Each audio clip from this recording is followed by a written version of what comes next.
अस्सलाम वालेकुम।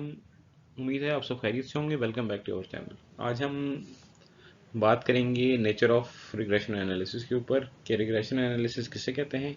Regression analysis बहुत ही इंपॉर्टेंट टॉपिक है इकोनोमेट्रिक्स में, तो इसकी अंडरस्टैंडिंग इकोनोमेट्रिक्स पढ़ने के लिए बहुत ज़्यादा ज़रूरी है।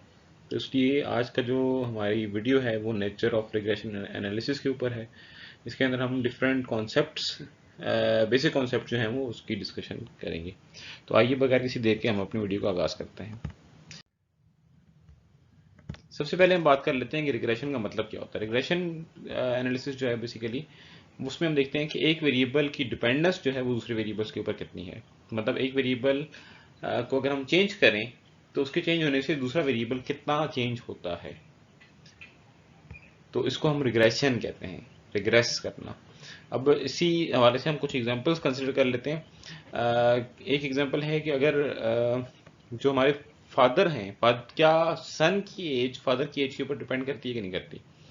तो उसके लिए हमने क्या किया कि डिफरेंट सन का और डिफरेंट फादर्स का डाटा कलेक्ट कर लिया। अब आप देखिए, अगर देखें तो हमारा जो डिपेंडेंट वेरिएबल है वो सन हाइट है और इंडिपेंडेंट वेरिएबल जो है वो फादर्स हाइट है। तो हम ये देखना चाह रहे हैं क्या सन हाइट फादर की हाइट पे डिपेंड करती है कि नहीं।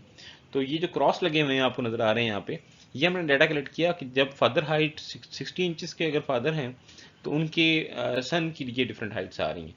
अगर 65 इंचेस के फादर हैं तो उसकी ये हाइट्स आ रही हैं। ये इस तरह से हमने इस तरह प्लॉट कर लिया।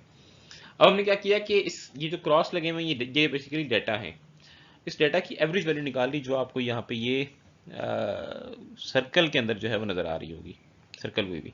और जब हमने इस इन सर्कल्स को, इन एवरेज वैल्यूज को लाइन ड्रॉ कर दी यहाँ पे इस तरह से, तो हमें नज़र आ रहा है कि एक पॉजिटिव रिलेशनशिप एग्जिस्ट कर रहा है। जैसे जैसे फादर की हाइट बढ़ रही है तो सन की हाइट भी क्या हो रही है, इंक्रीज हो रही है। तो हम कह सकते हैं कि जो सन हाइट है it depends on father height. अगर फादर की हाइट भी ऊंची होगी तो automatically there is a probability कि आपके जो बच्चे की हाइट है वो क्या होगी, ऑटोमेटिकली ज़्यादा होगी।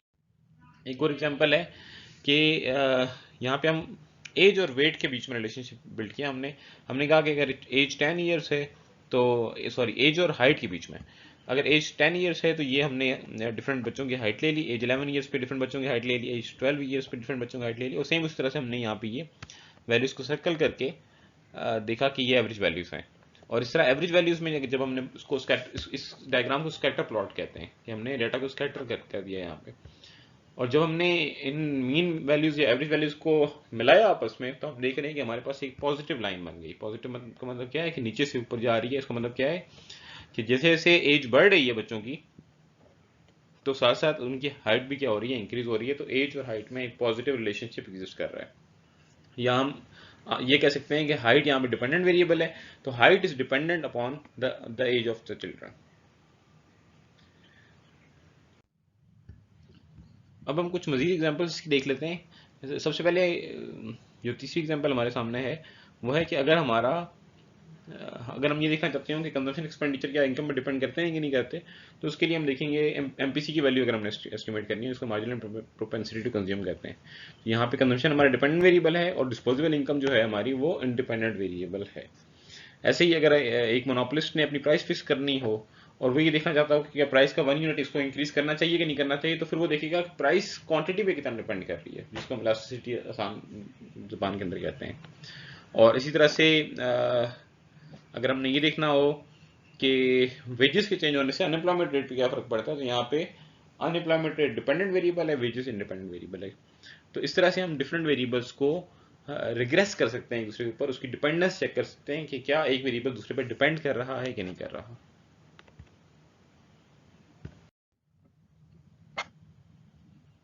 इसी का हमने एक स्कैटर प्लॉट बना लिया है यहाँ पे, मनी वेजेस का और अनएम्प्लॉयमेंट रेट का। तो जब हमने देखा तो उसमें जब स्कैटर प्लॉट्स का बनाया और उसकी एवरेज वैल्यू जब निकाली, उसका ट्रेंड निकाला, तो नेगेटिव स्लोप ट्रेंड आ रहा है। तो नेगेटिव स्लोप ट्रेंड का मतलब क्या है कि आपकी अनएम्प्लॉयमेंट रेट डिपेंड कर रहा है वेजेस के ऊपर, बट नेगेटिवली। जैसे जैसे रियल वेज कम होगी तो unemployment rate tends to decrease. उसकी इकोनॉमिक रीजंस आपको पता है। जब वेज रेट कम होगा तो ऑटोमेटिकली जो फर्म्स हैं they will hire more labour, और इस तरह से अनएम्प्लॉयमेंट रिड्यूस हो जाएगा। हम अभी इकोनॉमिक रीजनिंग की बात नहीं करेंगे, हम सिर्फ और सिर्फ इसके स्टैटिस्टिकल और मैथमेटिकल पोर्शन के ऊपर डिस्कशन करने जा रहे हैं। अब बात करते हैं कि स्टैटिस्टिकल और डिटर्मिनिस्टिक रिलेशनशिप्स के अंदर क्या डिफरेंस है। तो इकोनोमेट्रिक्स के अंदर हम ज्यादा जो रिलेशनशिप्स पढ़ेंगे वो स्टैटिस्टिकल नेचर के होंगे। स्टैटिस्टिकल रिलेशनशिप्स वो रिलेशनशिप होते हैं जिनके अंदर चांस ऑफ एरर मौजूद हो, जिसकी अपनी प्रोबेबिलिटी डिस्ट्रीब्यूशन होती है। जब आप प्रोबेबिलिटी की बात करते हैं तो ऑटोमेटिकली इसका मतलब क्या है कि उसकी चांस ऑफ अक्रेंस है कि वो हो भी सकता है और नहीं भी हो सकता। फॉर एग्जांपल कल बारिश होगी, 70% चांस है, तो इसका मतलब क्या है कि वो मेरी जो प्रिडिक्शन है वो ठीक हो भी सकती है, नहीं भी हो सकती। जबकि आप अगर फुल सर्टन हो अपने स्टेटमेंट्स में, उसको हम डिटर्मिनिस्टिक रिलेशनशिप्स कहते हैं। जैसे फिजिक्स में, साइंस के अंदर आप पढ़ते हैं, यहाँ पे एक एग्जांपल आपके सामने लॉ ऑफ ग्रेविटी की दी हुई है। तो लॉ ऑफ ग्रेविटी में जो इक्वेशन बनती है वो डिटर्मिनिस्टिक है, उसमें आप कोई प्रोबेबिलिटी की बात नहीं करते, बल्कि वो एक्चुअल वैल्यूज के ऊपर डिपेंडेंट है। और तो ये बेसिक डिफरेंस है स्टैटिस्टिकल और डिटर्मिनिस्टिक रिलेशनशिप्स के ऊपर। ये हम पिछली वीडियो में भी डिस्कस कर चुके हैं। इकोनोमेट्रिक मॉडल जो है वो बेसिकली स्टैटिस्टिकल मॉडल से बनता है जब उसमें एरर टर्म ऐड कर देते हैं। अगर आपने हमारी पिछली वीडियो अभी तक नहीं देखी तो ऊपर दिए हुए लिंक पे आप जाकर पिछली वीडियो भी वॉच करें ताकि आपको बेहतर अंडरस्टैंडिंग हो जाए। इसी तरह से अगर हम बात करें रिग्रेशन और कॉजेशन की, कॉजेशन का मतलब होता है कि एक वेरिएबल दूसरे के वेरिएबल को कॉज कर रहा है। अब हम एक सिंपल एग्जांपल लेते हैं। हम कहते हैं कि जी रिग्रेशन के अंदर हम अगर एग्जांपल लें तो हम कहते हैं कि जो क्रॉप यील्ड है, आपकी जो फसलों की पैदावार है, वो डिपेंड करती है रेनफॉल, क्वांटिटी ऑफ रेनफॉल के ऊपर। बट क्या इसका रिवर्स भी पॉसिबल है कि अगर फसल अच्छी होगी तो बारिशें ज्यादा होंगी? तो हम कहेंगे रिवर्स पॉसिबल नहीं है। इसका मतलब क्या है कि स्टैटिस्टिकली अगर हम बात रिग्रेशन में जब हम बात करें तो डिपेंडेंस की बात करते हैं, एक वेरिएबल दूसरे पर डिपेंड कर रहा है। लेकिन एक वेरिएबल क्या दूसरे को कॉज भी कर रहा है? It is not necessary. और ये अक्सर जो है वो ट्रू नहीं होता, बल्कि कॉजेशन में आपकी रिवर्स कॉजेशन भी होती है कि एक वेरिएबल दूसरे कॉज कर रहा हो। तो जब कि हम देख रहे हैं कि रिग्रेशन में डिपेंडेंस तो है, मतलब फॉर एग्जांपल हम कहते हैं कंजम्पशन डिपेंडेंट वेरिएबल है, इनकम इंडिपेंडेंट वेरिएबल है। इनकम बढ़ेगी तो कंजम्पशन बढ़ेगी। क्या मेरी कंजम्पशन बढ़ने से भी इनकम बढ़ जाएगी? तो आंसर इज नो। इसका मतलब क्या है? कॉजेशन नहीं है बल्कि डिपेंडेंस है। तो ये बेसिक डिफरेंस है रिग्रेशन में और कॉजेशन के अंदर। इसी तरह से कोरिलेशन में और रिग्रेशन में क्या डिफरेंस है? कोरिलेशन में, रिग्रेशन में हम ये देखते हैं कि स्ट्रेंथ, रिग्रेशन में हम देखते हैं कि क्या एक वेरिएबल दूसरे वेरिएबल पर डिपेंड कर रहा है कि नहीं कर रहा, जबकि कोरिलेशन में हम सिर्फ और सिर्फ जो है वो linear association between two variables की बात करते हैं।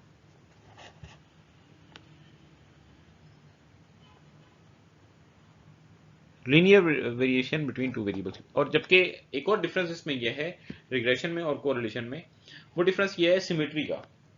जब हम रिग्रेशन की बात करते हैं तो उसमें हम एक वेरिएबल को डिपेंडेंट बनाते हैं, एक वेरिएबल को इंडिपेंडेंट बनाते हैं, जबकि कोरिलेशन में कोई वेरिएबल डिपेंडेंट इंडिपेंडेंट नहीं है। ठीक है, आप अगर प्राइसेस की, फॉर एग्जांपल मैं कहता हूँ आप दो ब्रांड की कार्स की प्राइसेस का रिलेशनशिप निकालें। फॉर एग्जांपल हम BMW कार प्राइसेस और मर्सिडीज कार प्राइसेस का रिलेशनशिप निकालें तो पॉजिटिव आएगा कि दोनों की प्राइसेस बढ़ेंगी। लेकिन क्या दोनों की प्राइसेस एक दूसरे पर डिपेंड करेंगी? तो आंसर इज नो। इसका मतलब कोरिलेशन तो है बट डिपेंडेंस या रिग्रेशन नहीं है। इसी तरह से हम थोड़ा सा डिस्कस कर लेते हैं कि डिपेंडेंट और इंडिपेंडेंट वेरिएबल या एक्सप्लेनेटरी वेरिएबल, उसके लिए डिफरेंट टर्म्स लिटरेचर के अंदर इस्तेमाल होती है। डिपेंडेंट वेरिएबल को एक्सप्लेन वेरिएबल भी कहा जाता है, प्रेडिक्टेंट कहा जाता है, regressant, response, endogenous, outcome, control variable. ये वो बेसिकली वेरिएबल होता है जो मॉडल के अंदर जिसकी वैल्यू हम कैलकुलेट करना चाह रहे होते हैं, उसको डिपेंडेंट वेरिएबल कहते हैं। और जो इंडिपेंडेंट या एक्सप्लेनेटरी वेरिएबल होता है, ये वो वेरिएबल होता है जो आपके पास गिवन होता है और जो मॉडल को, डिपेंडेंट वेरिएबल को एक्सप्लेन कर रहा होता है। उसके डिफरेंट नाम हम लिटरेचर के अंदर इस्तेमाल करते हैं। उसमें एक्सप्लेनेटरी वेरिएबल है, independent variable, predictor, regressor, stimulus, exogenous, covariate, control variable. ये तमाम नाम हम एक्सप्लेनेटरी वेरिएबल्स के लिए इस्तेमाल करते हैं।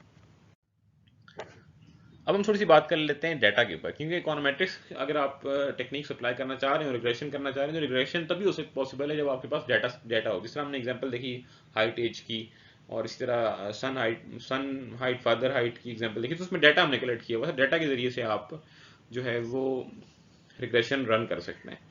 अब डाटा की डिफरेंट टाइप्स हैं। मेन जो अगर टाइप्स हम बात करें तो तीन टाइप की डाटा है। ये अभी सबसे पहले हम बात कर लेते हैं time series data. Time series data वो डाटा होता है जिसमें हम क्या करते हैं कि एक ही वेरिएबल ले लेते हैं और एक वेरिएबल को डिफरेंट फ्रीक्वेंसीज या ओवर टाइम हम ये करते हैं। फॉर एग्जांपल अगर मैं कहूँ कि मेरी सैलरी डिफरेंट मंथ्स में जनवरी से दिसंबर तक क्या है, तो अब वेरिएबल सैलरी है, सिंगल वेरिएबल है, उसको मैं मेजर कर रहा हूँ, लेकिन उसकी मैं डिफरेंट वैल्यूज ओवर टाइम ले रहा हूँ, तो इसको हम कहेंगे टाइम सीरीज डाटा। अक्सर जो हमारी एम्पिरिकल वर्क होता है उसमें हम टाइम सीरीज डाटा का इस्तेमाल करते हैं। फॉर एग्जाम्पल अगर हमने ग्रोथ रेट देखनी हो पाकिस्तान का कि जी बढ़ रहा है नहीं बढ़ रहा, ठीक है, इसी तरह कर्जा बढ़ रहा है नहीं बढ़ रहा, IMF लोन प्रोग्राम्स जो हैं, तो वो ये सारे टाइम सीरीज डाटा के एग्जांपल है कि लोन एक वेरिएबल हमने ले लिया, उसको ओवर टाइम हम ये कर रहे हैं कि क्या इंक्रीज हो रहा है कि नहीं हो रहा। ऐसी एक एग्जांपल हम देख लेते हैं। ये आप देखें, ये आपके सामने एग्जांपल लिखी है मनी सप्लाई की। अब देखें वेरिएबल सिंगल है मनी सप्लाई, बट इसको हम क्या कर रहे हैं डिफरेंट ईयर्स में, 1955 में कितनी थी, 60 में कितनी थी, 75 में, तो इसको हमने प्लॉट कर दिया, तो ये टाइम सीरीज डाटा है। सेकंड जो टाइप है वो उसको हम कहते हैं क्रॉस सेक्शन। क्रॉस सेक्शन का मतलब ये होता है कि आप गिवन टाइम में, टाइम आपका कांस्टेंट रहेगा, आप वैल्यू चेंज कर देंगे। मैं कहता हूँ कि आज के दिन पाकिस्तान का अनएम्प्लॉयमेंट रेट भी बताएं मुझे, इन्फ्लेशन रेट भी बताएं, लोन भी बताएं। अब देखें टाइम फिक्स एक ही है। फॉर एग्जाम्पल 2022 में हम ये वीडियो बना रहे हैं, तो 2022 में जो है वो पाकिस्तान का लोन कितना है, पाकिस्तान का GDP क्या है, पाकिस्तान का अनएम्प्लॉयमेंट रेट क्या है, इन्फ्लेशन क्या है, ऐसी एक सीरीज अगर हम बना लें तो उसको हम क्रॉस सेक्शन डाटा कहते हैं। ठीक है, या मैं कह दूं कि आप आज के दिन में, आज की डेट की गाड़ियों के प्राइसेस का एक चार्ट मेरे सामने ले आए, तो उसको हम क्रॉस सेक्शन डाटा कहेंगे। ये आपके सामने एक एग्जांपल लिखी हुई है। ये आप देखें तो नंबर ऑफ एग्स प्रोड्यूस्ड और ये इसकी प्राइसेस डिफरेंट उसके अंदर रीजन्स में। अब एक और जो थर्ड टाइप है उसको हम पूल डाटा कहते हैं। पूल डाटा ये होता है कि जब आपके टाइम भी चेंज हो रहा हो और साथ में क्रॉस सेक्शंस भी चेंज हो रहे हैं, वेरिएबल्स भी चेंज हो रहे हैं। फॉर एग्जांपल मैं आपको कहूँ कि जी पिछले 10 साल का पाकिस्तान, इंडिया, बांग्लादेश का आप डाटा मुझे दे दें, 4 वेरिएबल्स का, अनएम्प्लॉयमेंट रेट का, इन्फ्लेशन का, रिसर्च, मतलब मिसाल के तौर पर। या मैं आपको कह दूं कि पाकिस्तान में चलने वाली कंपनीज जो हैं उनका 100 कंपनीज का जो है वो मुझे प्रॉफिट और return on asset, return on equity, इन तमाम वेरिएबल्स का डाटा देने पिछले 10 साल का। अब यहाँ पे आप देखें तो कंपनीज भी चेंज हो रही हैं, वेरिएबल्स भी चेंज हो रहे हैं, और साथ ही साथ आप अगर गौर करें तो टाइम भी चेंज हो रहा है। अब डाटा सोर्सेज क्या क्या हैं, डाटा आप कलेक्ट कहाँ कहाँ से कर सकते हैं, तो डाटा के डिफरेंट सोर्सेज हैं। जो हाई लेवल का डाटा होता है वो तो आप इंडिविजुअली कलेक्ट नहीं कर सकते, जैसे कंट्री लेवल की अगर हम बात करें, पाकिस्तान का GDP क्या, किसी कंट्री का अनएम्प्लॉयमेंट रेट क्या है, तो आप एज एन इंडिविजुअल कलेक्ट नहीं कर सकते। उसके लिए डिफरेंट आपकी स्टेट एजेंसीज होती हैं। जिस तरह अगर पाकिस्तान की हम स्पेसिफिकली बात करें तो पाकिस्तान में जो मेन इदारा है मिनिस्ट्री ऑफ फाइनेंस है। एक पूरा इदारा हमने ब्यूरो ऑफ स्टेटिस्टिक्स, या जिसको स्टेटिस्टिक्स हाउस भी कहते हैं, वो हमने बनाया हुआ है, जो पूरे पाकिस्तान से इन्फ्लेशन और डिफरेंट वेरिएबल्स का डाटा कलेक्ट करता है। इसी तरह स्टेट बैंक भी डिफरेंट रिपोर्ट्स के जरिए से डाटा कलेक्ट करके आप, ये जो डाटा कलेक्ट हुआ है ऑलरेडी और आप इसको इस्तेमाल करते हैं, इस डाटा को हम सेकेंडरी डाटा कहते हैं, क्योंकि आप फर्स्ट टाइम इसको इस्तेमाल नहीं करें बल्कि सेकंड टाइम इस्तेमाल करें, इसलिए सेकेंडरी डाटा इसको कहा जाता है। और कुछ डाटा ऐसा होता है जो अवेलेबल नहीं होता। फॉर एग्जाम्पल आप न्यू कोई ब्रांड लॉन्च करने जा रहे हैं, ठीक है, आप कोई कोल्ड ड्रिंक लॉन्च करने जा रहे हैं, तो उसका डाटा तो अवेलेबल नहीं है ना कि लोग उसको पसंद करेंगे नहीं करेंगे। फिर आप क्या करेंगे, मार्केट में जाकर सैंपल देंगे लोगों को और फिर उनसे इंटरव्यू करेंगे, पूछेंगे। अब ये फर्स्ट टाइम डाटा आप खुद रिकॉर्ड कर रहे हैं, तो इस डाटा को हम प्राइमरी डाटा कहते हैं, कि प्राइमरी सोर्स पे जाके आपने डाटा कलेक्ट किया। तो ये इस डिफरेंट सोर्सेज हैं। कुछ सेकेंडरी सोर्सेज हैं, जिस तरह से डिफरेंट वेबसाइट्स हैं, जैसे वर्ल्ड बैंक, IMF वगैरह, वो भी डाटा कलेक्ट करते हैं, वहां से भी आप डाटा ले सकते हैं।